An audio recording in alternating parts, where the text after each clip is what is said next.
Hi, welcome back to Fearful Harmony. Today, we have a very special guest. They're a content creator, very big in the horror and creepypasta scene, and the deep frying champ themselves, VibingLeaf. How you doing today, VibingLeaf? Thanks for having me in there. I'm doing very well today. Thank you for asking. So, actually, I was trying to think about it the other day because every time I talk to guests, I kind of like to think about how did I meet, not meet, but like find out about them. I remember because, you're, I don't want to say like new necessarily, but like you started up YouTube in like the past couple years, right? Yeah, there was also a past channel that I came up with in the past few years before Vibing Leaf. I made a channel before Vibing Leaf, but it was deleted because it got hacked by someone because I clicked into a link. But I Oh, always did some animations before oh, having a leave. So that's like I've always came prepared before that. were they horror related or was it just kind of just like anything? Well, not really horror. It always like, it was kind of wholesome because uh, the original intention of vibing the leaf was originally for like to be a channel for you to vibe with. And for the past channels, it was like, you know, it was kind of relaxing. I might repost some of them someday. so kind of going off of that then, what started your interest in horror? Kind of like what Vibing Leaf is today? Well, it definitely was Walton Files. It was a really cool series for me, I and do love it really Walton Files. inspired me. Hmm? I said I do love Walton Files. I love it too. Honestly, it was like a really good series to me. And the faces always have kind of disturbed me at first. It's not really disturbing as of now, but the first time I saw it, it was really cool to me. Like it was unique at the time. So like it kind of got me to it. Was it just like analog horror in general that kind of started your interest in it? Because like I know Walton Files, I think Mandela Catalog, stuff like that was really like popping up around that time. Is that kind of what like got you interested in it, or was it like just Walton Files? Well, not just Walter Files. It was also like digital horror. There was Oh yeah. one that's like about Gmod. There was like a Gmod ERG. I forgot its name, but like it was like named like Slingers Bros something. But it inspired me a lot, and I wanted to do a lot more and digital horror too. I know digital horror is a very big like thing picking up nowadays because I know like analog horror is not really gone, but it's definitely like simmered down since like that 2020 2021 like boom with the Mandela catalog. But no, I'm definitely Yeah, also a huge fan of digital horror. Like one of my favorites. Have you ever heard of Ches Kids? oh, yeah, I have worked on it. It will That's one also of my inspire me a favorites. lot. Yeah, it was. Really? It is also one of my favorites too, and it always and have also inspired me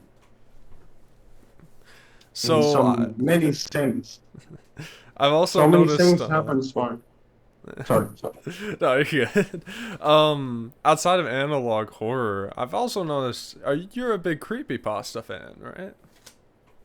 Yeah, I always been like since 2016, 16.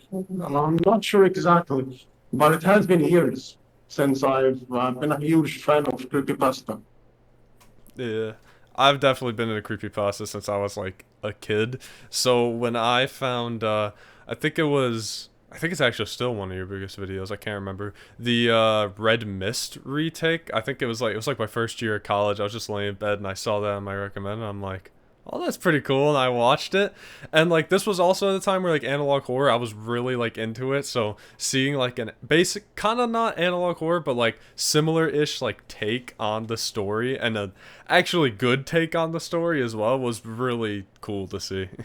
Honestly, it always have been really kind of surreal to me to just realize my take of have been watched by many. And Honestly, I always wanted to see something like this, and I always wanted to make my own take on this kind of creepypasta genre because there hasn't been a lot of videos on this creepypasta thing, and it always has been like, I always wanted to see something like that. So, I decided like, wait, why not? I just go try it myself. Yeah, you talk about a lot of like yeah, like a lot more obscure well, not obscure, but I think you did a Happy Appy one, stuff like that. It's like I don't hear anybody talk about that anymore. So it's really cool just seeing some like older creepypastas that maybe weren't good get like basically a second chance at life cuz like I grew up with this stuff. Seeing like the Dead Bar and I think the Grieving, that was the Gumball one, right? Yeah, that was the great one. Yeah. I plan to keep doing the obscure ones. So like, I always wanted to do some like to give spotlight to older creepypastas and the more obscure horror side of these games. So, So, out of all of your retakes, which one do you think is your favorite, would you say? For whatever reason. not sure exactly. I mean, I had a lot of fun on all of them. They were all like really fun to me. It's probably the Wii U retake. You know that one? The Wii deleted you retake. Oh, Edeled? The evil Yeah, meme? that one. Yeah. Yeah, that one was like the most experimental one out of all. And I had really a lot of fun from all them. Uh, but in general, like the grieving and we delete you retake, most of them were like one of my favorites. Like they're both my favorites, but all of them are essentially like equally, like almost equally, all really good to me. Like it was all really fun to me. I think out of all of them, my favorite was probably, like, of just like the retakes, Mr. Mix. Mostly because that was one that I really liked when I was younger for some reason. Because just the idea of a haunted typing game I thought was really funny. And then just seeing, like, because you made an actual game, like, around it, didn't you? Yeah, I've made it with collecting caution. I mean, I always have been a game developer, and the whole Mr. Mix thing, like I thought it was like one of my chances to try and make it into a game because I always wanted to see these games become into like you can play it yourself. So, kind of going off of game development, I actually had a question. Has, like, being able to develop games for, like, the videos you make, like, for example, like with the Cuphead one you did recently, has that changed what the videos you make are? Like, has there been videos where it's like, okay, I want to do this because then I could, like, make it into a game, or I want to cover this story because it was about a game, but this game doesn't exist? Honestly, like there was some. I'm not sure if one is exactly, but I did have that feeling a lot of times in my videos. I'm sure I did at least. I mean, not sure exactly, but I always wanted to like make games of my videos because I always wanted people to experience it for themselves, like see how it is to actually experience this kind of stuff by yourself. Yeah. In general, it's really fun, and I always love to make games. What do you make games in normally? Honestly, like any game I'm in the mood for. Like either it can be horror or like a fun game, a strategy thing. What engine do you normally use? Because I'm curious. Definitely collecting question. And it's a Okay. widely used engine for creepypasta games. It's a widely used engine. But I also have been thinking about moving to G develop. It's a really good engine and it's a free tool. It's free too. That I was like wondering which game engine you use because of just like the sheer variety in the games that you've put out. Because I'm not too well versed in like game development and how that all works, but I know that like certain engines can only do certain things. So I was just kind of curious which engine you use because of just how many different games you've put out. Yeah, well, honestly, it's not really different, much different engines. Like, I always used many engines, but like, certainly not all. A lot of them can be either game engines or not specifically game engines. Like, I used to make a game with like Microsoft WordPress. I'm not sure exactly. Microsoft presentation or something. I always wanted to Really? try, like, yeah, I used to do some of these in my older channel that's now deleted. That's a really cool But like, concept. but honestly, I used like Game Maker, Click Team's Question, and G Develop. Those are the only game engines that I've used. I think I've heard of three of those. I'm very well because Click Team is like that's a very widely used one. I think I don't know if this is right. Didn't FNAF use that one? Could be wrong. Yeah, yeah, I actually Okay. used to make a Five Nights at Freddy's game with that one, like a Click Team's Question. Like, I always thought like, if Scott Townsend did it, man, I could try it. You had a trailer. I don't remember how long ago this was. Probably not that long ago. But for a Five Nights at Freddy's like retake, was that gonna be done in like Click Team Fusion, or do you have something else planned for that? Yeah, it is made in Click Team's Question and still is being made. Oh, Made in Click really? Team's Question. Yeah. Any sneak peeks you can give us? Well, I mean, there's not much sneak peeks. I mean, it's still essentially like a retake.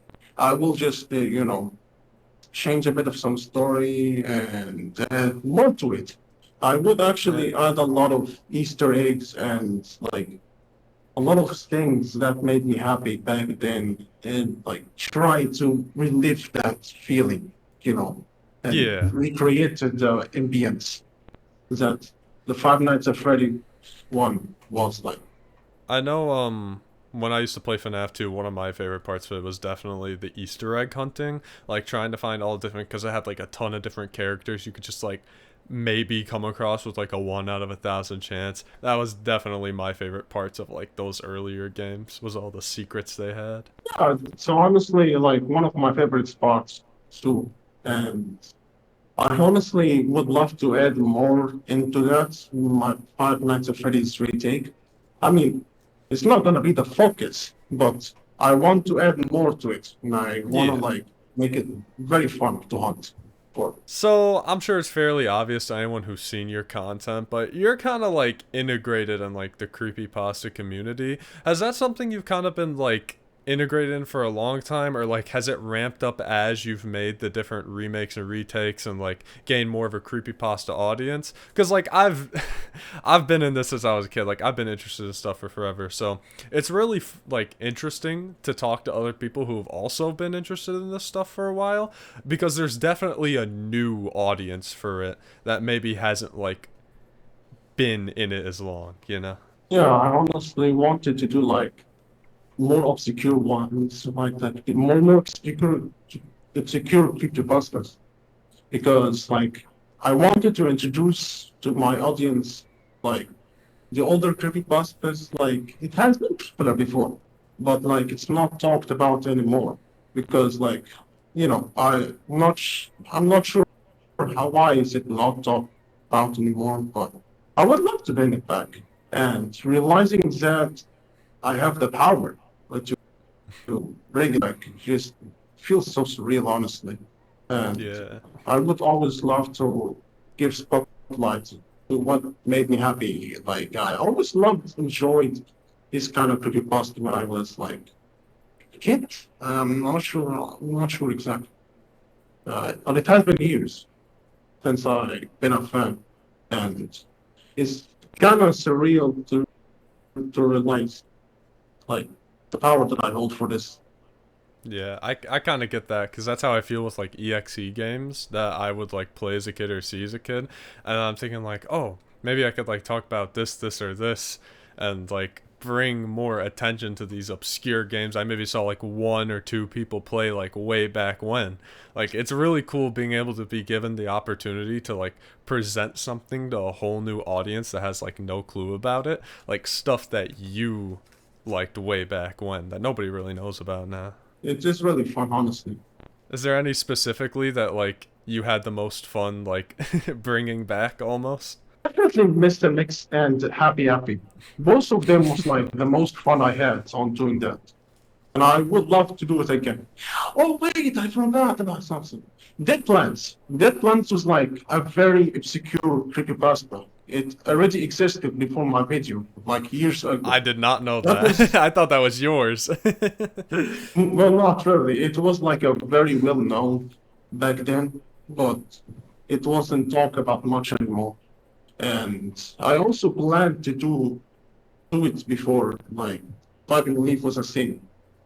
Like there was in my older channel, I wanted to do like a game, but I didn't really have this resources. With, so when I thought about again, like I remembered it, I thought to myself, hey, why not try it again? So like Yeah. I tried it, and I'm honestly very grateful for every. I'm very grateful for every support that it's gained, honestly, Yeah. because like it's so surreal, so surreal. So we're talking about a lot of like your favorites that come out, like being able to bring back old creepypastas. Are there any that you've had to scrap for any reason, or any you just scrapped because like you didn't like how it was coming out, or? There is a lot of scrapped content, honestly, because like either it is like it's too much, like it was just I'm not sure exactly. Like it feels like there can be a little too scary, like Yeah. I'm not sure how to do it. So like I kind of just scrap it. Or sometimes like, there is some aspects I just can't recreate because it needs a lot of talent, a lot of talent, and I didn't have that time at the time yet. Yet, but because like currently I have improved a lot, and I have been learning CGI lately.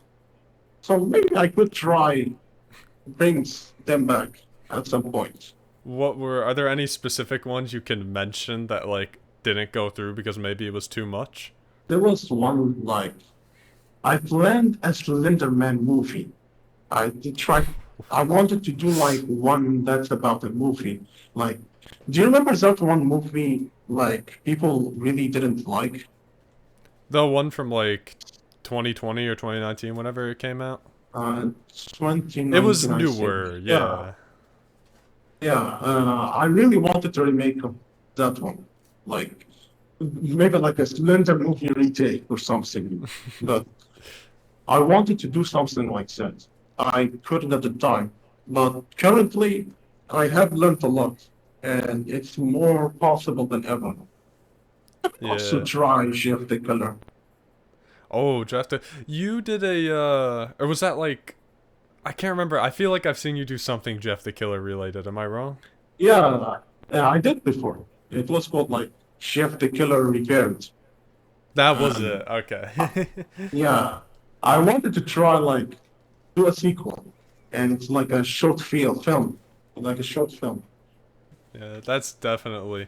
I'm thinking like with the Slender Man one, I can definitely see how that might be trickier because you actually have to put Slender Man in real life, which definitely will take some like time and like effort and stuff. But yeah, no, I'm really excited to see like more ambitious, like longer projects like that because I definitely think with your style it'll work. Honestly, I'm really excited to try it because like I'm not sure. I know it's gonna be really hard and it will take a lot of time, but with enough time and practice, it should come to life hopefully, and hopefully it will be as good as I want it to be.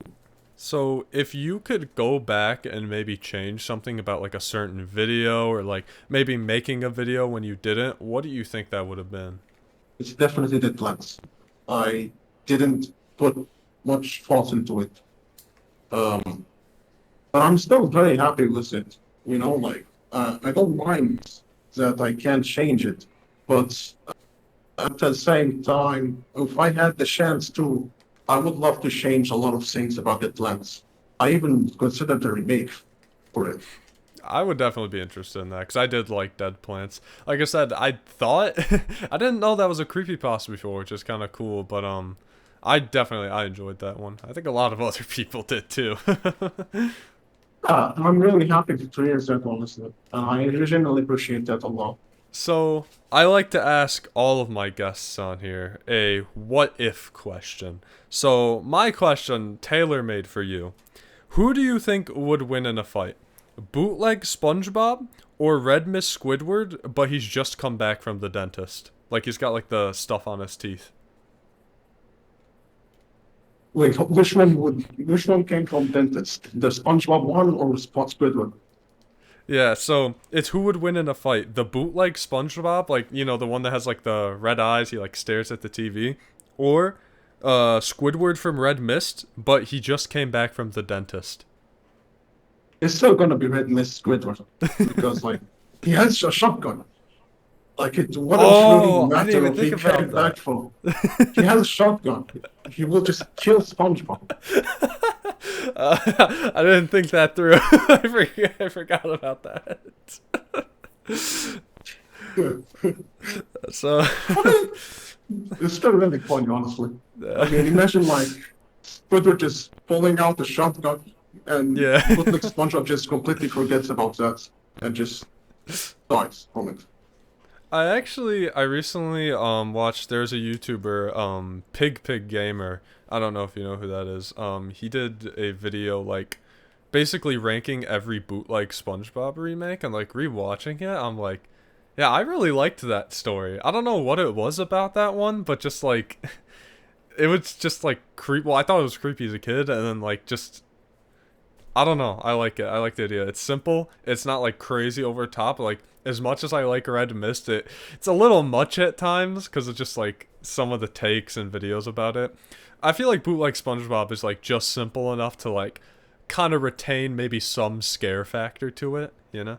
Honestly, like I think it's more of like about the simplicity of Yeah. this creepypasta. It's just really good, and like it's really like it can be like really good. Like it has a lot of potential, and I do know a big gamer. Yeah, he's a really cool YouTuber, and like I seen his ranking and just seeing how much talent you can put into this creepypasta. And honestly, one of my favorites, it's my favorite one. Luke Inspires one. It was like my favorite retake of this one. I am trying to remember which one that was because I don't remember who made which one. But what was the retake like? Okay, I think I mixed up. I think I realized it was not Bootleg. It was like a completely different one. It was like the hacking incident. Oh wait, is it the one where there's like a fake TV menu on the screen and then I might be thinking of something else. Ah, There's a lot of SpongeBob Um, creepypastas. I'm not sure exactly, but like there was one that like had a really interesting take on it. Like it, honestly, it's a different creepypasta, and honestly, kind of more bland, honestly, because like there's not much to it. It's Yeah. just pause frames and yeah, and that's about Oh, it. was it the one that was like I can't remember what the date was, but it was like a date. It was like 7104, something like that. The That SpongeBob one, one.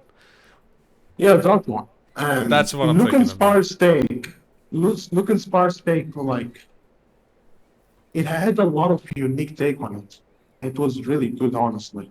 And like, not sure how to show it, how to describe it. But like, the sudden gore, the sudden blood that has been like just executed really well, honestly. Because like the sound effects, the sound designing, the execution, it was really good. Yeah. And then I know Faceless, if you've heard of that one. That's another, maybe not recent, maybe like the past year, but I didn't really like that one too much, but I see it in the same light as the 701 or whatever it was called. It's kind of like Do you know what I'm talking about? Actually, yeah, I know that one. Yeah. I don't really like them much either, but there was there was a tape that was made by like someone named Rodrigo. I'm not sure if you know him, Yes, yes, but Rodrigo, yeah. They make really good stuff from what I've seen. yeah, and he made a take on Faceless, it's really good in my opinion. It's like hugely faithful to SpongeBob. That's the one with like the storyboards like more towards the end, right? Yeah, that one. Yeah, I love that one. That one's good. Yeah, it's one of my favorites, honestly. It is so cool, especially, I'm a Sonic.exe fan, so I definitely can relate to this. But seeing people take bad bad creepypasta stories from however long ago and turning them into something that's actually good and sometimes scary is just like so cool to see. Like not letting these things I thought as a kid were scary, maybe people think was scary now, and like just transforming it, and I think that's great. Yeah, honestly, like, do you remember how much, do you know how much, like, people remade sonic.exe? Like, there was so A much lot. remakes of it. Yeah, and, you know, originally, before I made the Red Mist retake, I just remembered Red Mist, and I was, like, looking at all the remakes of sonic.exe, and I was like, I don't I try saying with Red Mist. And that's how Red Mist retake was made. Oh, really? That's really cool. Yeah, I feel like Sonic EXE was one of those first creepypastas to start getting like a ton of remakes. Probably mostly because when Friday Night Funkin' blew up, Sonic EXE also kind of blew up with it again. So a Yeah, lot more people were introduced to it, which is crazy to think people were introduced to Sonic EXE in the 2020s because I've been seeing that guy since like 2013. So honestly, like it's kind of surreal to realize that people doesn't really know him before 2022. Or 20, I forgot to do it. But honestly, I always seen this blue headshot, like this bloody blue headshot, like since yeah. 2013. It's just like, I still think of the original like 2013 game whenever people bring up the game, but now there's so many other like not saying it's a bad thing. This is a great thing, but like there's so many other remakes. There's like PC port if you ever heard of that. And that's what people think of when oh, they think like the game now. I'm like, that's crazy. Like I'm not that old, but it makes me feel old. honestly, that's completely fair. And honestly, I don't really blame people for taking like the PC ports as like one of the more recently remembered ones. Because like it's a really good take on Sonic.exe. Oh yeah, definitely. And yeah, like I don't really mind updating. That's the game that I remember. Because Yeah. honestly, I really love seeing this creepypasta just like being appreciated by like in a way that people like in a remade way, like in a really fleshed out way, being Yeah. appreciated like that. So, do you have any advice for people who maybe want to get into the same kind of content you do, or maybe want to start developing games, or just make horror content in general? I have one advice, and that is be careful with insensitive topics because like I think I know who you you're need to be referring careful with that one. to. There's something recently that I happened mean, with analog horror that with yeah, SpongeBob, and I saw that and I was like, how is this still a thing that happens? honestly, yeah, I'm just be careful with insensitive topics. But please, like, it can It's ruin not a lot of hard. people. Yeah, it's not really hard at all. Like, it can be ruined for a lot of people if you use it poorly. I mean, like, you can still use it, but just be careful with it. And Yeah. not go too far. Yeah, be like compassionate about the topics. Don't like just be. I don't know what the word I'm looking for is, but you kind of get what I'm saying. Yeah, but also I have another advice. Um, be creative. Just don't hold back. Be creative. Don't forget to be like, be careful with sensitive topics, of course, but like, be creative. Just don't hold back. Yeah. So before we wrap up here, where can people find you if they want to see your work? I mean, you can't find me in YouTube channel, but like, you can still search up VibingLeaf, or you can So anything they just, find, yeah, yeah. just anything they find. I mean, like, you can also find my Twitter, or you can find my website, or like, it's like vblf.blogspot.com. I think that's the link. All You right. can Well, also thank find me you. there. Thank you so much for coming out and giving your time to talk. Yeah. Don't final advice with the episode. Don't boo your squid friend at their concert. I guess. And if you find a tape that's kind of suspicious, I advise you to throw it away, please. No, put that in your VHS player. I think you should watch it. No, no, no, 100%.